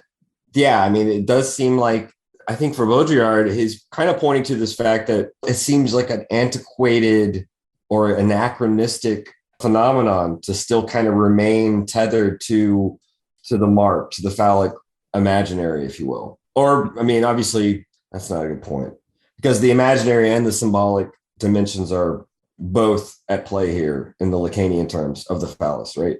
And so I think he's kind of hypothesizing that at a certain point, this is like a part of a bygone era. I don't know. I mean, Zizek would jump in here and talk about decaffeinated Coke and decaf coffee, the sort of placebo effects that we kind of seek out, in order to like, you're getting close to the real, you're getting the real, but it's not the bad stuff, or it's not the tastes more like regular Dr. Pepper. Yeah, this whole ideology of like getting close to the real or getting the real thing without the ain't nothing like the real thing. Yeah, I didn't sniff enough to make that intelligible, but I think that Baudrillard's talking a little bit about that, right? That the phallic advertising, you could see it in like the evolution of the automobile. You think of, what do you call it? What's the emblems that's in the front of the car? You don't see them anymore, really. Hood ornaments, yeah, the hood ornaments, very phallic, right? And part of that was a way of advertising and branding and all of that shit. You don't see that anymore. Yeah, not so much, or at least not in the same way. A hood ornament. Now you still have the branding. Yes, you do. Yeah. But yeah, I just not meant that, the phallic aspect. right. Yeah. The extra. Yeah. Okay. Which In the definitely, imaginary sense. In the imaginary sense. Baudrillard yeah, might be gotcha. talking more of the symbolic, but I Yeah. Gotcha. think you can at least, it's easier to grasp on the imaginary level. This is kind of going back a bit, but I still want to read this because it goes more to the hyper ass too. The James Bond film Goldfinger provides a perfect example of this. In it, a woman is painted gold, all her orifices are blocked up in a radical makeup, making her body a flawless phallus. That the makeup should be gold only emphasizes the homology with political economy, which of course amounts to death. The nude, gold varnished playgirl will die by having incarnated to an absurd extent the phantasm of the erotic. But this is the case for every skin and functional aesthetics in the mass culture of the body hugging tights, girdles, stockings, gloves, dresses, and clothes, not to mention suntans that lay a motif of the second skin and the transparent pellicle always come to vitrify the body. What is vitrification? Cooling of liquid medium in the absence of ice crystal formation. You could think about just the skin Flash of the freezing or something. Yeah, I mean, just the skin of the gold painted girl. That's all he's talking about in terms of vitrification. That weird gloss. Okay, gotcha. Yeah, because there it's done so quickly. Okay, the body. Yeah, so that's part of the body hugging too, right? You can imagine like This is even better. That's the hyper ass in the yoga, right? It's like the ass is vitrified and like right, know, exactly. It's like that's why it becomes phallic, as he kind of says, right? It's the self-enclosed. This perfect form. Anyway, go ahead. Oh, I mean, you kind of took the words out of my mouth a little bit because I was just going to go towards how it was even a more intense example of the hyper ass because like yes, it's not even a garment, it's paint, which is the intimacy is far more direct with this paint. I think that's why the girl has to die, though, at least symbolically, as he says, right? It's it's like she's made into a doll, right? It is the mannequin stuff, right? But obviously she is wearing underwear too, but I mean, it's in the fantasy, she's not. Yeah. In our fantasy as the spectator, we're not supposed to see it's kind of like castration, right? We're supposed to see her naked, and yet we're supposed to know she's not because of our modesty and all this. Huh. But in terms of the vitrification, she is made into a doll, into a mannequin, kind of, right? I was thinking about this last night. We were watching The Addams Family, and I thought, like, if we had world enough in time, you and I would be able to talk about The Addams Family and the death drive. Interesting. Because precisely insofar as the Addams Family, they are immune to death or can sort of cross that boundary, that physical, biological, metaphysical boundary of death. It doesn't work for them in the same way, right? They can have their heads cut off and whatever, and just, it doesn't faze them. That kind of absence of the death drive in the Addams Family has all kinds of implications. And that's partly why they have to be so close to death too, right? In terms of their kind of Gothic upbringing. It doesn't seem that they are immortal though, at least in terms of the lore, but they at least can't be killed in any normal fashion and can't necessarily die in any normal fashion. And this is why I think they surround themselves with death, at least the imaginary aspect of death. So they're Gothic, if you will, right? Or they're goth, you could even say. So I was thinking kind of about the same way with, this is why for Baudrillard, the male body ideally can't be, who knows about today, right? I mean, he's writing in 76, but we can imagine like, this is why the male body doesn't work as well as the female body in terms of the striptease, in terms of it's too close to castration or the reminder of its absence. Whereas the female body, as the unmarked, blah, blah, blah, it's, they're like death castrated. You know what I mean? They can't die, so to speak. So they lack the means by which to. See, that's why that kind of makes sense. Like, how I was talking about how my conception of castration kind of is this thwarting of desire. Mm-hmm. So in that way, their desire for death is thwarted by, right? Yeah. By just the fictional parameters of the story. Right, But okay. But the function is the same. Yeah. Yeah, exactly. It is the same. I think in a certain way, they do intensely desire death, even though they obviously enjoy living, but it's obviously with that interesting slant. Right. But And this is also, why they can be weird and have to be weird. Yeah, but you can even kind of reverse, like you said, though, you can kind of reverse that to like not a desire for death, but a warding off of death by being right. Like by living it out, constantly. Yeah, sort of like, sort of like in you're projecting death to ward it off as like an anxiety or something. Yeah, no, that's good. I like that precisely because you could say it's not a desire for death, as you said, but it's this warding off. But I think a part of it is in the Lacanian sense and the Baudrillardian sense, it does seem like that they're connected, right? The warding off, right, and the revealing and the unveiling and the veiling. Yeah, it just kind of depends on which thinker you're looking through this through. Which syllable you emphasize, put the emphasis on. Man, I saw something actually. I think it was in this book where they misspelled emphasis, and I thought of you. Awesome. Yeah. I was like, oh, this is a editing error, which I never catch. Maybe it was in the other book that I'm reading. Actually. Did it spell it with an F or something? I'd have to look at it. But it was misspelled. Anyway, I immediately thought of you. I was like, oh, this is something Taylor would catch. I go fucking crazy about that shit, but because I never notice. I was talking to you about the little circumflex, or not the circumflex, but I don't even know what it's called. The fucking tail on the C that. Oh yeah. Within like Garçon. Yeah, and Francois. All right, let's do this. Maybe this last quote. And wrap up. Yeah, that's what I was thinking too. For the Indian, bodies gaze at each other and exchange all their signs. These signs are consumed in an incessant relaying and refer neither to These signs are consumed in an incessant relaying and refer neither to a transcendental law of value nor to a private appropriation of the subject. For us, the body is sealed in signs, increasing its value through a calculus of signs that it exchanges under the law of equivalence and the reproduction of the subject. The subject is no longer eliminated in the exchange, it speculates. The subject, not the savage, is enmeshed in fetishism. Through the investment of its body, it is the subject that is fetishized by the law of value. The notion of fetish that Freud develops is, and I'm not sure where Marx really relates it to. I know the word had existed, the notion of fetishism had existed for a long time, but it basically is kind of an ethnocentric depiction of ancient civilization, of primitive civilization, right? That fetishes are the monkey paw or whatever the fuck, right? Or the shrunken heads, these little, you can call them keepsakes that either contain or ward off spirits and blah, blah, blah. As I said, it's kind of ethnocentric, but that's the general idea, right?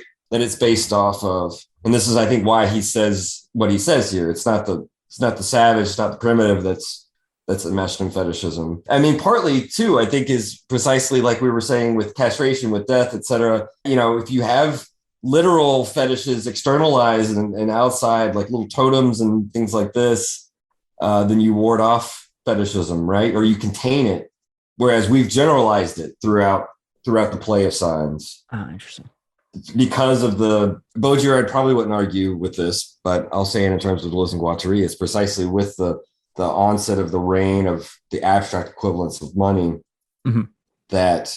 I mean, that's the symptom. It's not necessarily the cause. That's like a, you know what I mean? That's a quasi-cause. You could call it a quasi-cause. You could call it, I mean, that's what they will say about the body of capital, that it's the general equivalence and the abstract equivalence. I'm wondering about Baudrillard's way of, what I want to ask Baudrillard, and just to kind of wrap up what we're saying and what I guess we've been saying for 4 chapters now, is like, what I want to kind of ask Baudrillard is, is there a possibility for like carving out spaces of symbolic exchange, ambivalence, whatever he would want to call it? Is that just something that's inevitable? Is that a part of, he even said, he had this kind of crazy line, because I want to ask about this too, or at least keep thinking about it for next time, when he said, every future revolution must take account of what?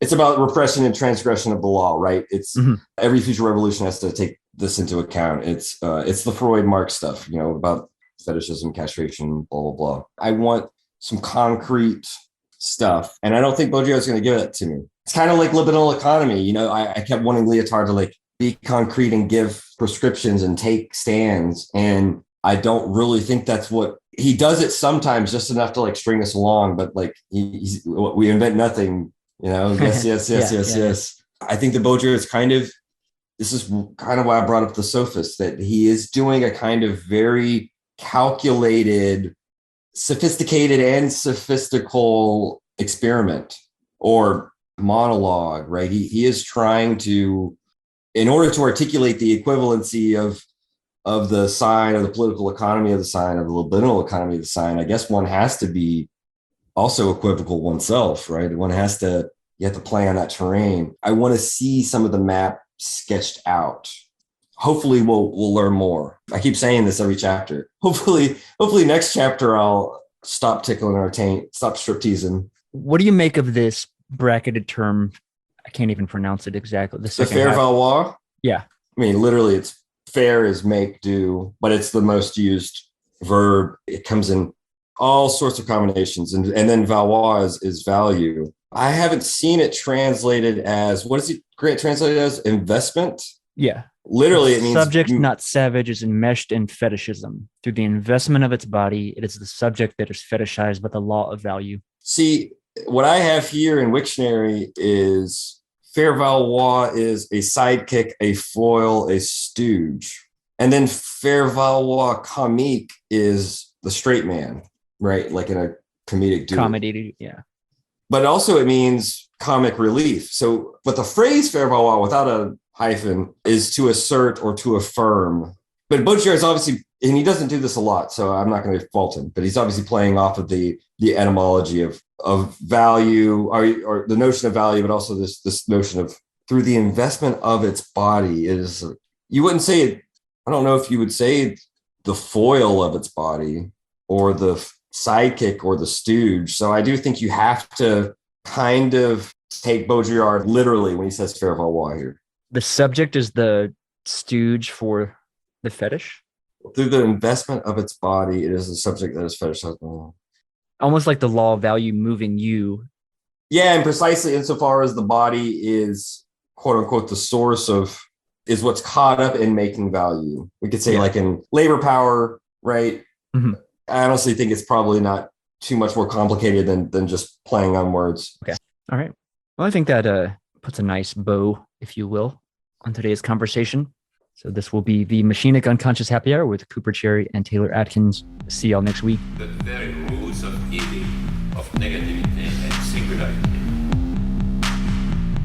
including the ultimate form of singularity, which is outcast. The whole state of things, the pure violence without object anymore. This is the typical violence of information.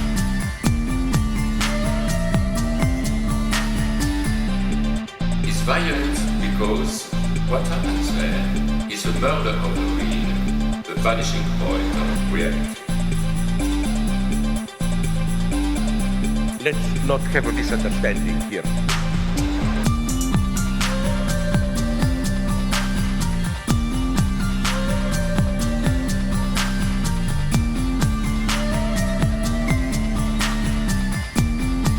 What I meant is the following. With nothing left but recycled, whitewashed, lobotomized people, as in Clockwork Orange.